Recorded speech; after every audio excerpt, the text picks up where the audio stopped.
This is the story of a 2-month kayaking trip in the Arctic Ocean of northeastern Quebec and Labrador. The narrative is based on journal entries and was originally published as a short story. Images of the trip were restored, and along with generous contributions of additional pictures from others, the journey has been recreated for this video. The idea for the trip was partly inspired by historical Arctic explorers, and more recently by a friend who went to the Torngat Mountains in Labrador on a summer college excursion. She would later return with a kayak and write about that and other adventures in a book titled Rowing to Latitude. But rather than go all that way to only see the Torngat Mountains, I decided to include the George River, Ungava Bay, and more of the Labrador Sea. The logistics were complicated and would involve a drive from Rockport, Maine, where I was building wooden boats at that time, to the village of Sept-Iles on the north shore of the St. Lawrence River in the province of Quebec. From there I would board a train that goes north for 360 miles, or 580 kilometers, to the former iron mining town of Schefferville, and then charter a float plane and fly about 100 miles, or 160 kilometers, northeast to the headwaters of the George River, near the confluence with the River. The George River flows north for about 250 miles, or 400 kilometers, to Ungava Bay, where I would pick up a resupply at the Inuit village of Kangiqsualujjuaq. Then I would proceed north along the eastern shore of Ungava Bay for about 150 miles, or 240 kilometers, to the island of Killiniq at the northern tip of the Labrador Peninsula, and then go east through McClelan Strait to the Labrador Sea, and continue south for 300 miles, or 500 kilometers, to the northernmost village on the Atlantic side called Nain. There I would board a ferry to Goose Bay and then return to Rockport via Newfoundland and Nova Scotia. The trip was originally planned for 6 people, all close friends, in 3 tandem kayaks. Mostly because of the complicated logistics, this number gradually dwindled to only 3 people in 1 tandem and 1 single kayak. Then a tragic accident occurred on Mount Hunter in the Alaska Range, when a key member of the party died in an avalanche, resulting in the 3rd member also dropping out. So at that point I decided to go alone, because all the preparations and purchases had already been made. The George River typically breaks up and is ice-free by late May, and Ungava Bay, which has some of the highest tides on Earth, is usually ice-free by late June. Because of the cold Labrador current, the coast of the Labrador Sea typically remains ice-covered until late summer. So my plan was to descend the George River in June and enter Ungava Bay in July, and hope that the Labrador Sea would be navigable by kayak in late July and early August. The kayak would need to be a folding design to facilitate air transportation, even though these designs are somewhat more fragile than rigid hulls. I settled on taking a Klepper Arius that has a wooden frame and hypalon skin, which are both relatively easy to repair. In June, friends from the boat shop in Rockport dropped me off at Sept-Iles, where I mailed a duffel bag of food to Kangiqsualujjuaq, the village on Ungava Bay at the mouth of the George River. This would allow about 2 weeks for the bag to get there. In the early morning of June 18th, I boarded the train to Schefferville and started the journey.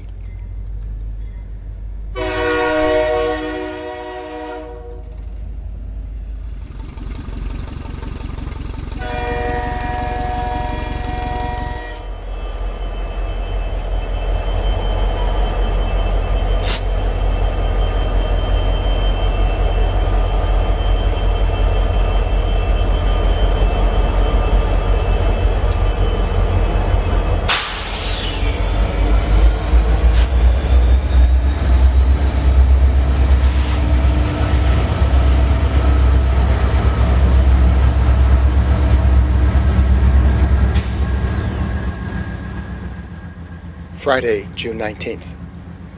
The train was crowded, so I stayed out by the rear doorway watching the beautiful scenery go by. 2 residents of Schefferville came out, and we talked while the train followed the Moisey River. They gave me a lot of useful information, plus local history and of course the story about the railroad and the notable places along the way. The trip was slowed by many stops, and we arrived at Schefferville at about 10 p.m. Everyone seemed to pile off the train and drive away instantly, leaving me and a railroad enthusiast from New Hampshire at the soon-deserted train depot. Luckily, a taxi showed up, and offered us a ride. He took me to an airplane hangar on a lake by the airport. It was deserted, but I found an unlocked building and promptly fell asleep on top of a meat freezer. The next morning, an ancient Cessna flew me and the gear to the confluence of the Dapa and George rivers.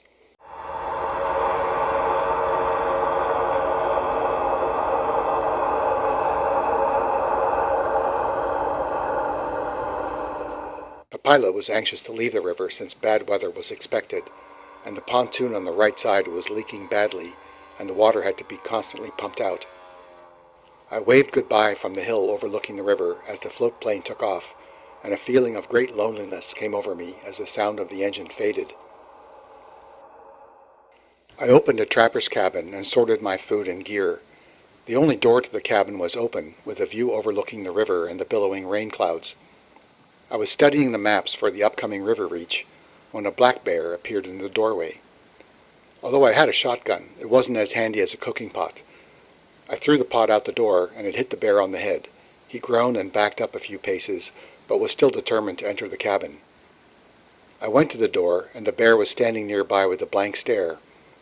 I threw the pot again, and this sent the bear scurrying into the willows. I assembled the kayak and made the first meal of the trip on a kerosene stove. It was macaroni and cheese. Saturday, June 20. In the morning I was still sorting the gear. Everything fit in or on the boat, but it was not very well organized. The weather was very fickle, with occasional high wind gusts and showers.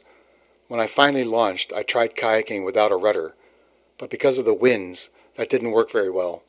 I stopped at 18 miles and made camp. That gave me the opportunity to try fishing and continue organizing the food and gear. I was hoping to make better progress after getting through the lake and into some river current. Sunday, June 21. Breakfast was coffee and sourdough pancakes. It was hard going after crossing the submerged esker at Point Wedge. The wind came up full force, creating a steady chop that occasionally submerged the boat. I stopped to camp at 4:30. 3 men appeared on the riverbank, an Inuit guide and 2 guests from Paris looking at the caribou migration. They invited me to tea and then to dinner of caribou meat and rice. After that meal, I had a nice walk up the hill behind the tents. What a view! I saw thousands of caribou on the surrounding mountainsides. Monday, June 22. I woke up at 4 o'clock to make as many miles as possible before the wind increased. As I shook hands all around last night, they presented me with some caribou meat to take along. That should make for a fine dinner tonight. The guide advised me about the upcoming rapids and the fish camp locations. I had no idea there would be so many. The first rapids, marked as a minor rapid on the map, truly terrified me. I wasn't prepared for the 2-mile-long cataract. Approaching the rapids, the world seemed to drop over an edge. When it was over, I was exhausted from the stress and almost sobbed with relief. But it was short-lived, since the map showed the symbol for major rapids for the next day.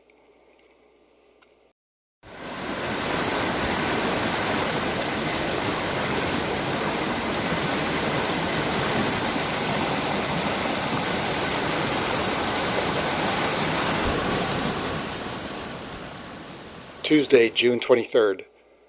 The day began with a light easterly headwind and literally plunging into the first major rapids. I could feel my heart thumping as I paddled to the left bank to scout a route through the boulder pile. All rapids can be extremely dangerous, since it would only take one big rock to flip the boat and possibly end the trip. Finally, with life jacket cinched tight and everything on the boat secured, I set off. When I was spewed out the bottom of the biggest waves, I looked up at the clear blue sky with tears of relief in my eyes.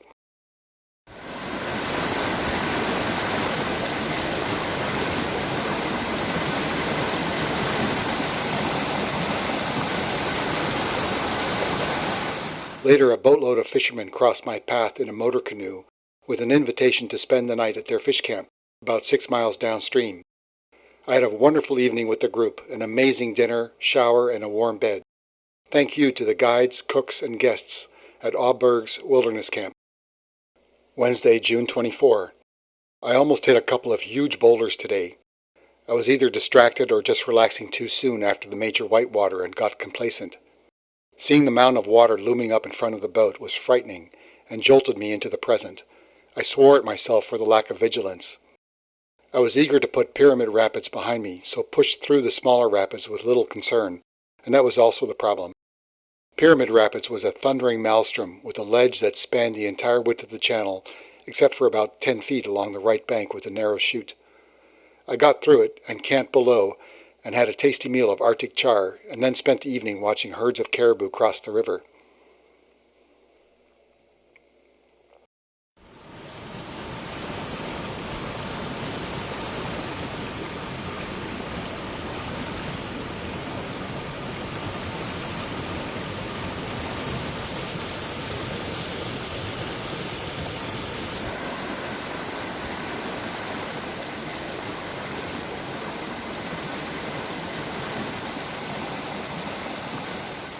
Thursday, June 25. Many of the rapids are now becoming easier for me. However, one major rapid was not marked on the map, and the boat took on lots of water at a narrow chute with a huge boulder right in the middle. That was quite a surprise, and was hard paddling to avoid the rock obstacles. The river through the last 33 miles broadened and remained shallow with swifter current and fewer lakes. The scenery was beautiful, but it was harder to find campsites. The river banks were heaps of boulders probably shoved up by very large ice jams that occur in the spring. The weather has cleared, and a west wind means good conditions for tomorrow's push to reach Helen's Falls.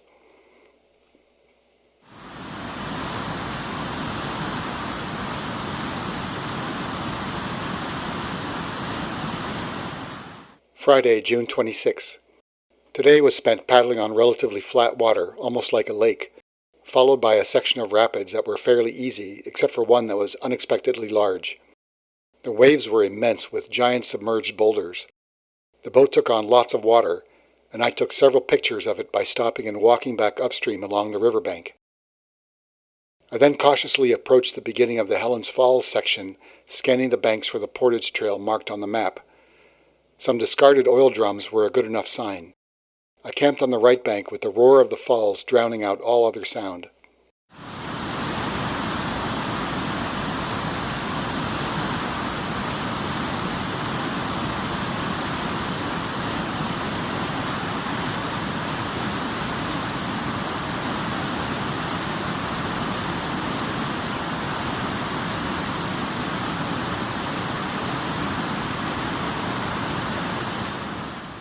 Saturday, June 27.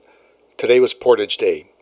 The so-called Portage Trail turned out to be nothing more than 2 miles of interlaced caribou tracks and a final bushwhack back to a sandy beach on the river. There were several bogs to cross, and I lost the trail a few times. It took 4 trips to haul the disassembled boat and gear around the falls. Each trip took about 2 hours of steady walking through the willows. Sunday, June 28. The first rapids I came to today were at a seemingly deserted fish camp on the bluff overlooking the river. There was a good route along the right bank, but the waves were huge and I got very wet. The current was slow for the rest of the day, so the miles came with great difficulty. Then I heard the familiar roar of major rapids, and I paddled quickly to the right bank and climbed the rocks high above the river and saw a huge shallow cataract running for about 2 miles, disappearing from view around a corner. This part of the river is tidal, with a range of about 30 feet. These rapids appear only at low tide, so I decided to wait for high tide before proceeding downstream.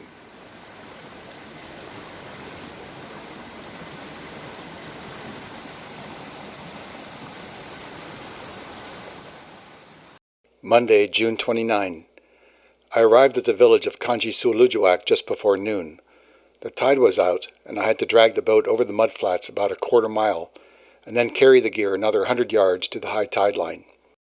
I then walked to the village across rock slabs and tundra. There were no tourist facilities in this village of about 500 Inuit people, plus a few white teachers and nurses. The only store, a co-op owned by the village, stocked the essentials like sugar, flour, and tea.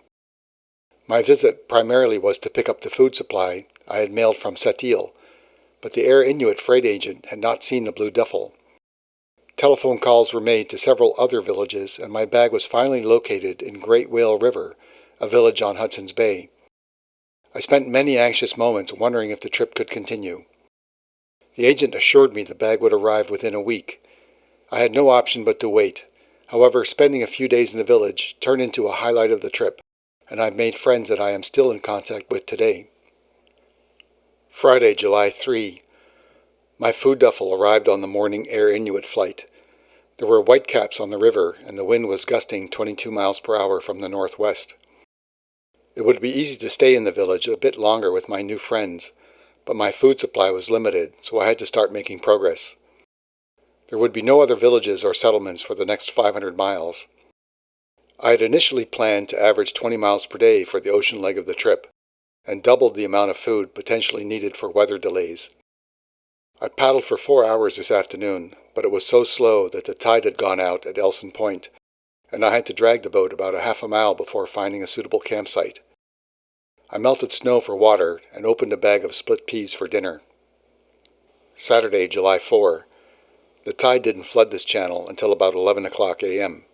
The wind, waves, and current were opposing me for most of the day, and it was incredibly tiring on the shoulders and arms. The boat was now fully loaded and weighs too much, sometimes seeming to wallow in the waves. I took only 2 very short breaks during 10 hours of paddling, and finally found a nice spot to camp, a granite ledge sloping down steeply to the water. There was a beautiful sunset, too. Tomorrow, I need to get up at 5 a.m. and start paddling before the north wind starts, and then stop early, maybe around 3 p.m. I had a sore throat and took 2 vitamin C tablets with dinner of curried rice. Sunday, July 5. It rained steadily for most of the day. I woke early as planned and was on the water by 7 a.m. About 2 hours later, I saw high, wispy cirrus clouds, which may be forecasting higher winds.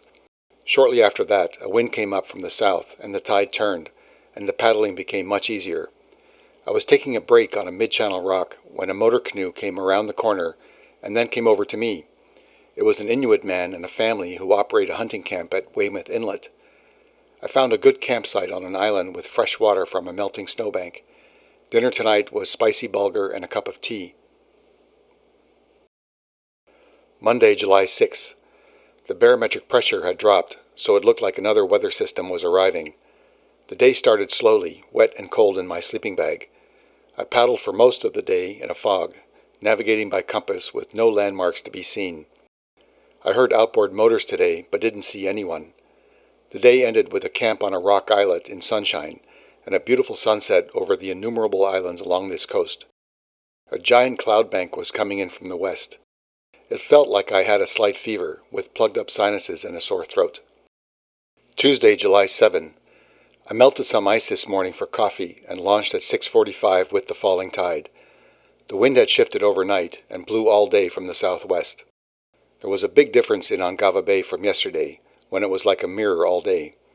Today there were 3-foot seas coming from the port quarter. There are thousands of rock islands here that all look the same with no distinguishing features. Point Lerduat is still a mystery to me, and I'm still not sure when I rounded it. Tonight I am camped on a rock with a nice windbreak. A Coast Guard helicopter flew over today, probably going to the weather station at Burwell on Killiniq Island. Wednesday, July 8. I took the day off, no paddling. The weather, my sinuses, and sore shoulder all convinced me at 5 o'clock this morning not to go. I was very glad about that, and by evening I was feeling much better. Also, I finally had a dry sleeping bag. I slept until 9:30, had a leisurely breakfast, and then roamed the island. I tried to catch a fish, but no luck, not even when I switched over to bottom fishing gear. At low tide, I looked for mussels and collected a grand total of 10 over a quarter mile of shoreline. They went into a bowl of bulgur with lots of red pepper. The shoreline here is barren, probably because of the sea ice. I saw some sea ice today, and there are huge icebergs on the horizon in Hudson Strait. Thursday, July 9. When I glanced at the barometer at 5 a.m., I knew a big storm was coming. I was on the water by 7 o'clock, rounding the island and getting the expected blast from the east wind, so the wind was on the beam and with increasing velocity as I neared the mouth of Bell Inlet. This fjord runs northwest-southeast, so the wind had a good fetch to work up some big waves. The outgoing tide, big waves, and high winds were sending me out to sea. I had to paddle hard to reach the sheltered shore and take a rest. I then continued on, but the wind got stronger, so I picked the first campsite and called it a day. I went only 11 miles, but each one was a fight. The wind eventually died down in the evening, and that was a considerable relief. Friday, July 10. It looked for a while like the weather was clearing, and I even saw some sunlight shining on Killiniq Island, but now it's raining again. The wind died overnight, but the rain continued, making it difficult to break camp this morning and start paddling. Of course, once I'm in the boat, everything is fine. It's like being in a cocoon. I managed to get wet during a rest break on a rock island. I was getting out of the boat on a sloping ledge and started sliding on a film of mud. I must have slid about 5 feet until I was up to my thighs in seawater and only able to stop by grabbing a grounded ice floe. I checked out Burwell through the binoculars from a nearby hill, and it looked deserted. There was a lot of shore ice in front of the radio station and no signs of life. I decided to bypass the visit and instead head for the Atlantic side of the peninsula the next day. Saturday, July 11. I was on the water by 9 o'clock, probably at the time of high tide. The outgoing current through McClelan Strait swept me past Goddard Island. The channel was filled with icebergs up to 20 feet long, all swirling in eddies and whirlpools created by the current. The sides of the strait were nearly vertical, with no place to camp. A pair of boats went by, and the second one stopped to talk. They were both from George River, out to get eider ducks. They showed me where they would camp, then wished me well and sped off. That evening I was finally on the Labrador Sea and surrounded by the Torngat Mountains. Sunday, July 12th. No progress today. I spent the day drying out. Last night the wind blew with a vengeance. At about 2:30 a.m., the wind was blowing so hard that the tent was struggling to stay upright. I decided to try anchoring it down better and also check on the boat. I placed rocks on all the tent stakes and then walked 20 yards to where the kayak was lying on the beach. I put a few more stones inside the boat to make sure it wouldn't blow away. On the way back up the hill, I glanced at the tent, and it was gone.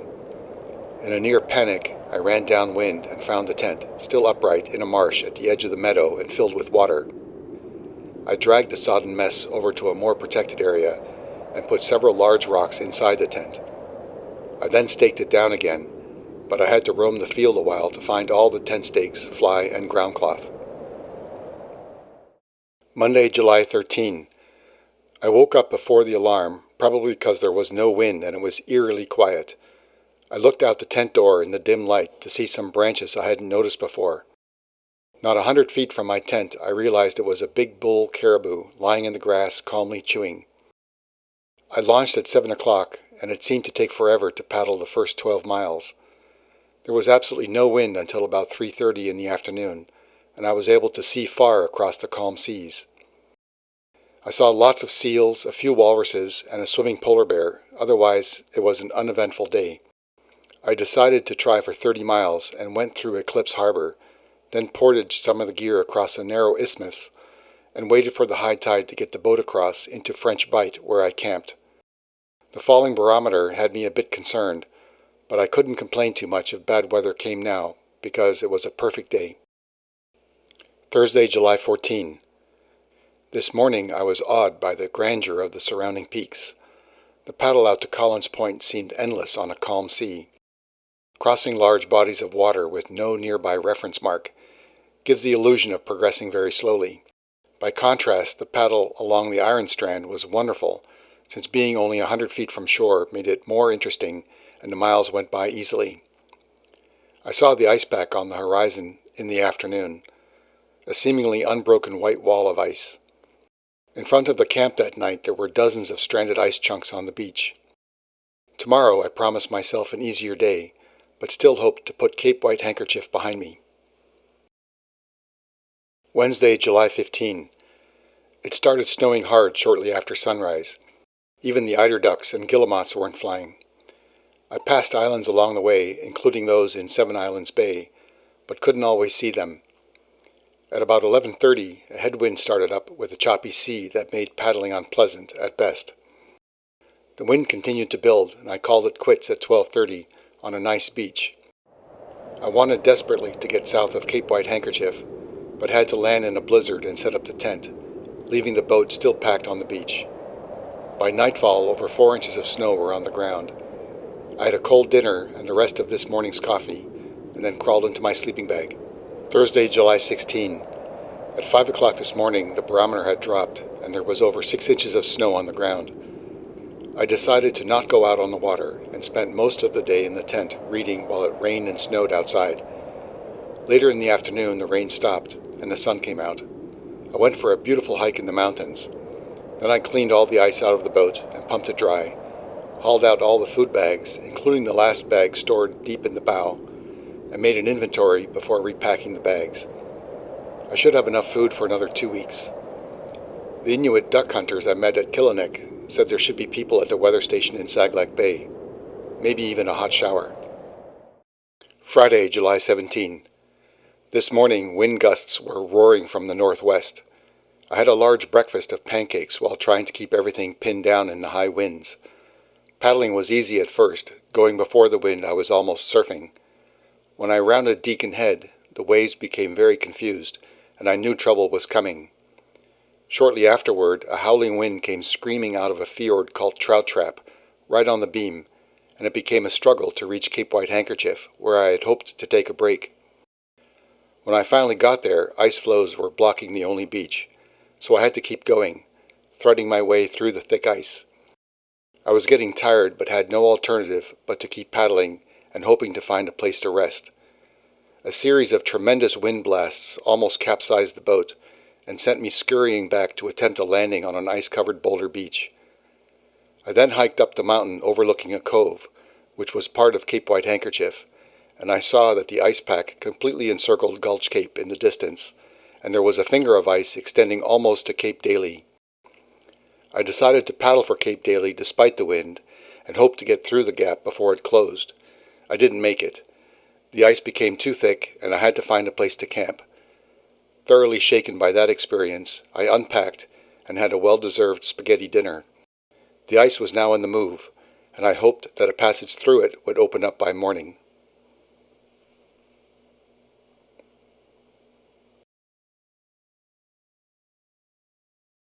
Saturday, July 18. The ice had not cleared away overnight, but the wind had calmed, and having nothing to lose, I set out through the ice floes. The drifting ice, rocked by the sea swell, caused passages to open and close, and I was constantly afraid of my exit to safety being cut off. The dancing ice floes were surprisingly dense and jagged, and they could easily crush or rip a hole in the boat. I made only 6 miles after 2 hours of paddling through the labyrinth of ice floes.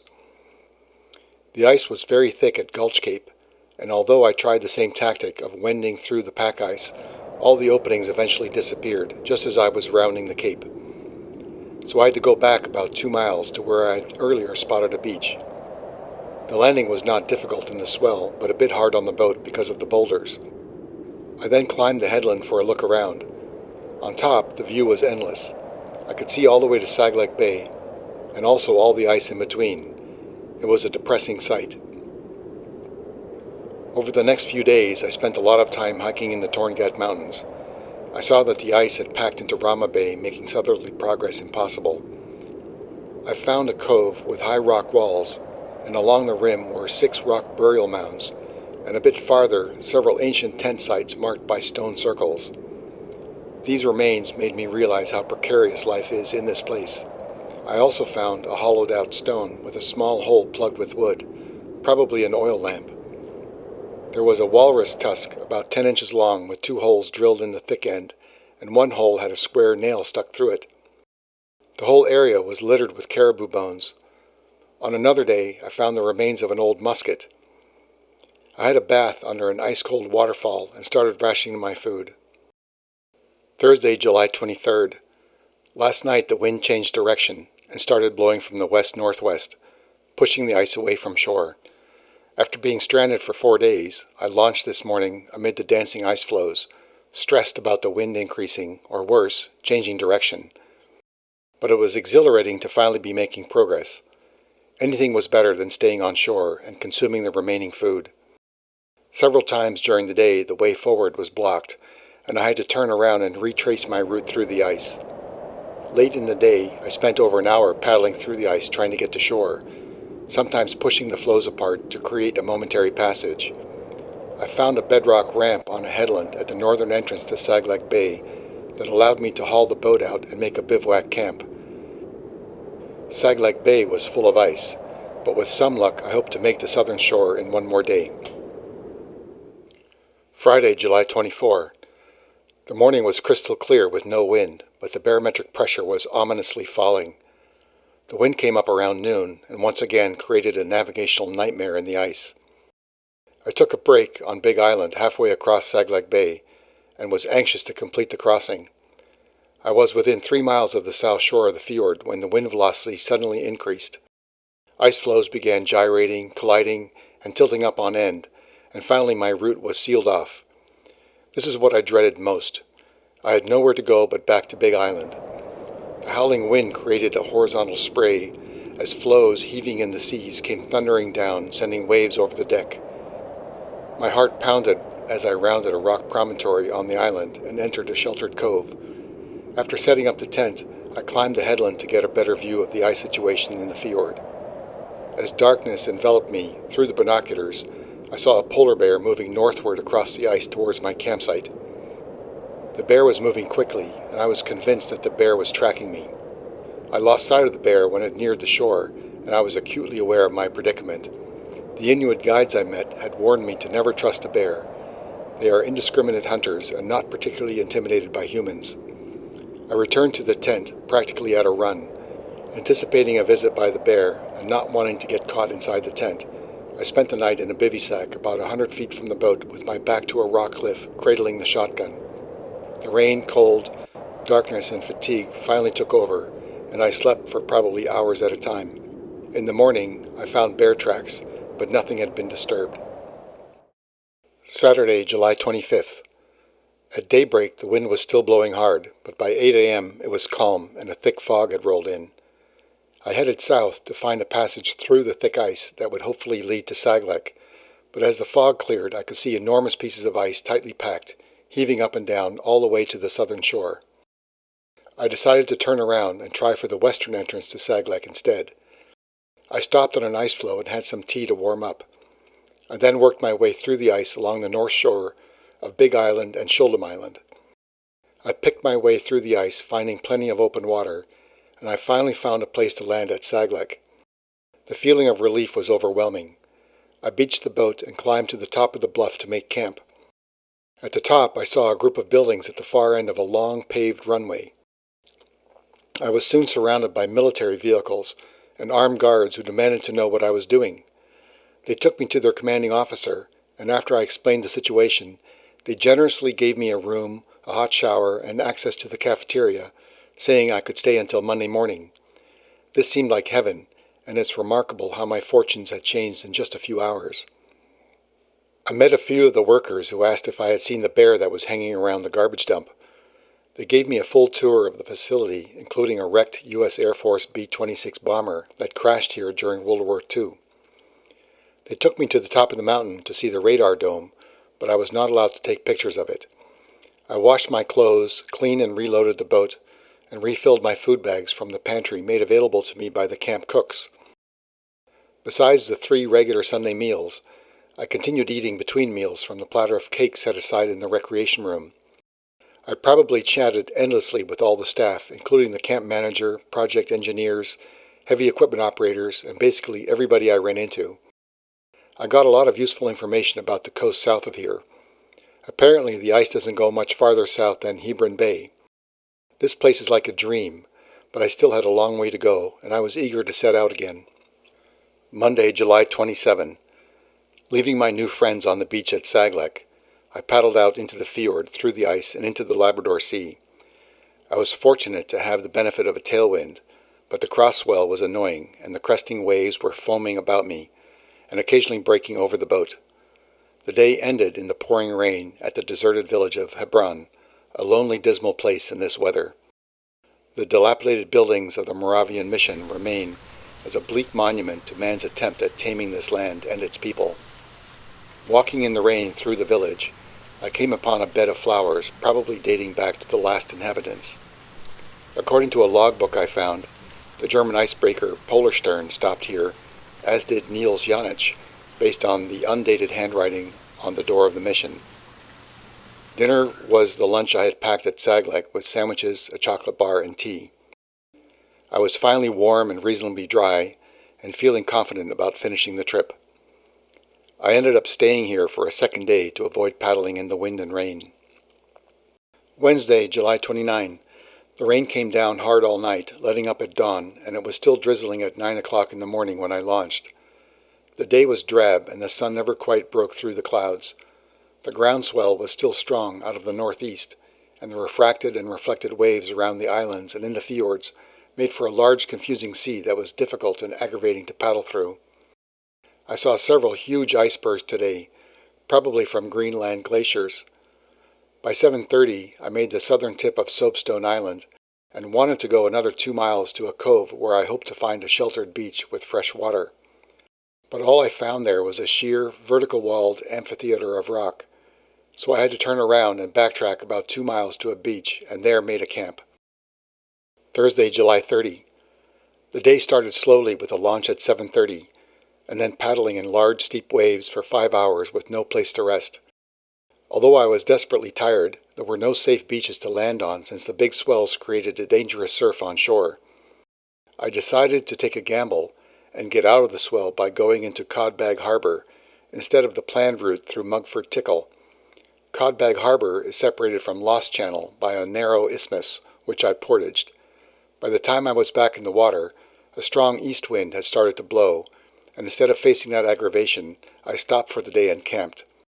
It's amazing how different the landscape was on the south side of Grimmington Island.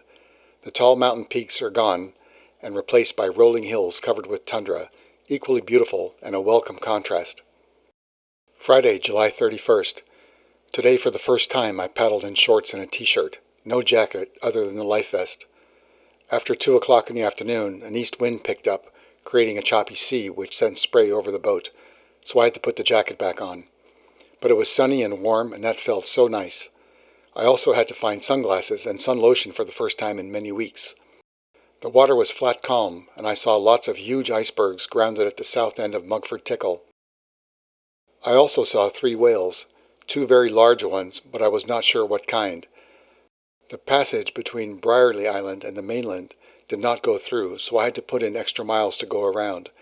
And then there were lots of long, tedious crossings from one bay to the next. I heard an airplane land and then take off again, but didn't see it. I went through Moore's Island Tickle and camped across from the old village of Newtack, where I saw the first trees in almost a month. Saturday, August 1.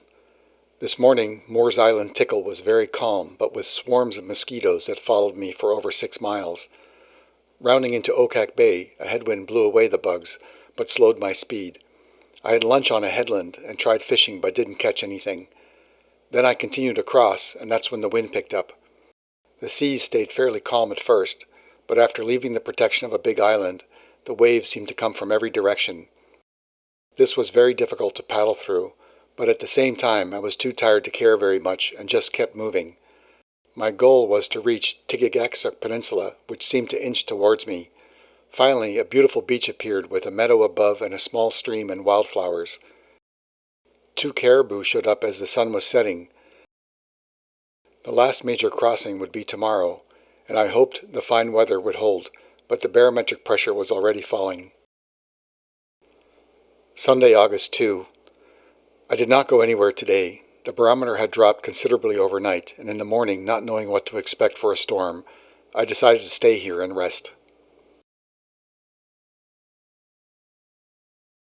Monday, August 3rd. It rained all last night, and although the barometer had started to come back up, it looked like the rain would continue all day. I got a late start, not getting out of the tent until 7:30 because of the gloomy weather. The fog was thick when I launched, and I didn't see the surrounding peaks all day. I made Perry's Gulch in about 3 hours. The combination of relatively calm water, little wind, and a steady drizzle kept me paddling for over 10 hours today, leaving many miles behind. Several whales stayed with me for about an hour.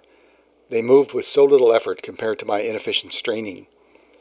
With no protected place to land, I pushed on to Fenstone Tickle, where I found several grounded icebergs. I was relieved to arrive at Port Manvers. The hardest part of the trip was now over, and the water should be protected all the way to Nain. Wednesday, August 5. I ended up staying another day at Port Manvers because of bad weather. But today, a combination of calm water, a current, no wind, and a steady drizzle kept me moving for over 10 hours. I didn't take any long breaks because of the cold and wetness, and it was much warmer inside the kayak. The plan was to use the tidal current to help me get through Port Manvers. I made it to Webb Bay just in time. The tide changed and I followed the current out. Since it was still raining, I decided to keep going until I found a good campsite, which finally came along at about 6:30 p.m. I tried fishing again and caught a salmon. On Thursday, August 6th, it had rained so hard overnight that I decided to stay another day, even though I was now only 10 miles from Nain.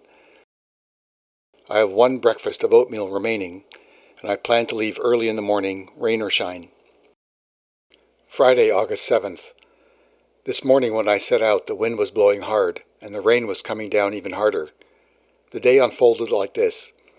I got up at 4:30 and had the last oats, sugar, and tea, and headed south with the wind blowing from the starboard quarter. The boat was being badly set to the southeast with the outgoing tide, and I paddled sideways, crabbing towards my destination. I arrived at the Nain airstrip around mid-morning and just sat there in the boat a few hundred feet from shore, looking around at the buildings and soaking up the moment. A man waved at me and came over to say hello, and then an older woman offered me some candy. I asked many questions and learned that because of all the sea ice, the ferry schedule had completely changed. The mailboat actually left Nain a few days ago and wouldn't be back until the end of next week. There were no flights on weekends, and there was one more flight this afternoon. My options were narrowing down to taking the afternoon flight to Goose Bay or staying in Nain the whole weekend. So I packed up the boat and gear and got everything into 4 bags. I then went to get a cheeseburger at the diner, and after that went to purchase my plane ticket. While walking the streets looking around, 2 women came over from the radio station to see if they could interview me for the radio show. Sure. Then I went to the craft center where I met a woman who could answer my questions about the Inuit and the graves I found north of Saglek. I went to the museum to look at 2 kayaks on display and then took a hot shower offered by one of the radio station staff. The flight left Nain at 6:30 p.m., and it was amazing how quickly the Twin Otter covered the miles to Goose Bay via Hopedale, Makivik, and Rigolet. Fortunately, the terminal at Goose Bay was open all night, since I really couldn't afford a hotel room. I called for a pizza and had it delivered to the airport. I proceeded to stuff myself with food, and all that was lacking was a warm bed, but the floor was good enough. I was inspired to take this journey by reading the tales of historical Arctic explorers like Alexander Mackenzie, John Franklin, Frederick William Beechey, and George Back, and more specifically, the explorations of Mina Benson Hubbard, who mapped the backcountry of Labrador, including the George River. But I learned that the real inspiration should be the Inuit people, who have lived here for thousands of years. To survive, they rely on a deep cultural knowledge of this country, while as a visitor, I only had information from books and technology. To my dismay, I found the technology pitifully inadequate for taking on raging Arctic rivers and ice-choked seas. This environment demands constant vigilance to stay safe, and by the time I reached Nain, my senses and intuition were sharply tuned to the capricious nature of this place and the many potential dangers. I felt exhilarated and more alive having passed through this small part of the Arctic physically unscathed and overwhelmed by its spirit and grandeur. In the years since this trip was completed, some notable changes have occurred, including the Schefferville train still operates and is now First Nations owned. The George River lodges have expanded and have more guests. The population of Kangiqsualujjuaq has approximately doubled. Port Burwell is no longer manned by the Coast Guard. The Hebron Mission building has been renovated. Sea ice has decreased. Goose Bay is now connected by road to Quebec. The caribou have declined from over 800,000 animals to under 10,000. The Torngat Mountains National Park was established in 2008, and a seasonal base camp now operates in Saglek Fjord.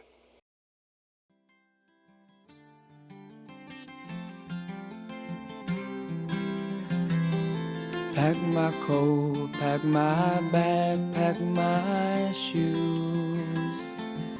Leave safety in numbers, my safety from harm.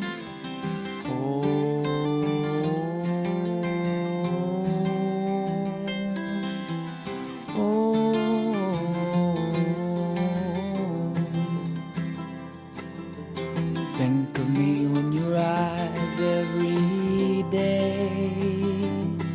Remember why I'm doing this, and keep these words I say. I heard a man is not a man without a tail. And for me to find my story, I must be willing to fail.